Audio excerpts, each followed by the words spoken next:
So a little while ago, I was on the train going into Boston, and I was reading this book of E. E. Cummings poetry. And sitting next to me was this girl who was probably about college age. But anyways, just read this poem.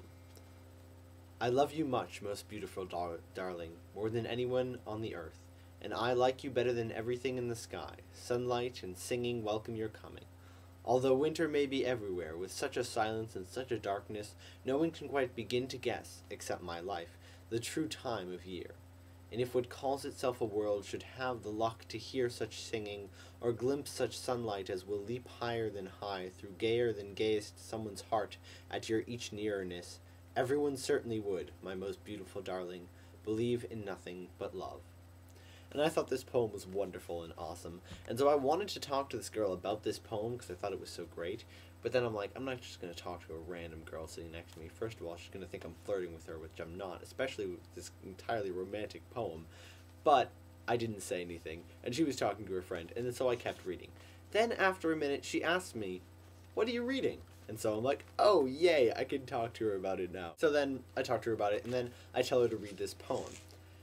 If you look at the two poems here, this is the one I just read, and then here's the other one. See, this one's pretty short. Now, when I handed her the book, she looked at it for a minute, not even a minute, 30 seconds, and then said, oh, I don't really understand what that means at all.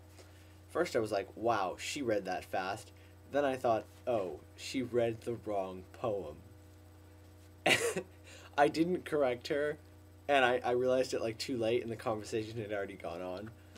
But that was kind of sad. Anyway, I was talking to her about art and things like that, and I was talking about how I really like consuming art or experiencing art, but I'm not very good at producing it, and I don't know what kind of art I can produce. Yes, the entire point of this story was to get to that idea. So my question is, what kind of art can I create or can I produce? And how do I cultivate a kind of art that I am good at creating, or it's worthwhile for me to create? I've had trouble with this because I wrote about this idea in a letter to Monday, which she probably hasn't gotten yet since I just mailed it today.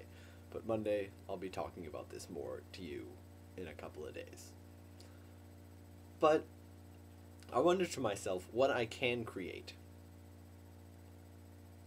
So for a while, I've been thinking about getting into philosophy if I can, and more recently I've been thinking about theology, perhaps more than philosophy. And I'm thinking about whether or not writing something philosophical or writing a piece of philosophy or a piece of theology, could be a kind of creating art. Now recently, I wrote this very short thing called On the Concept of Love and Distance with continual reference to Kierkegaard. Now I wrote this because it was a lot of things that were pressing on my mind at the time, and it was wonderfully cathartic to write, and kind of an artistic experience, or something that I felt like I was making something, even though most of the ideas in it weren't necessarily mine and I had gotten them from 1,000 different other people. Whatever. As Bono says, every poet is a thief. So I'm thinking whether or not a discourse or something like that can be considered art. And if I might someday be able to do that well. That's kind of a hopeful thought.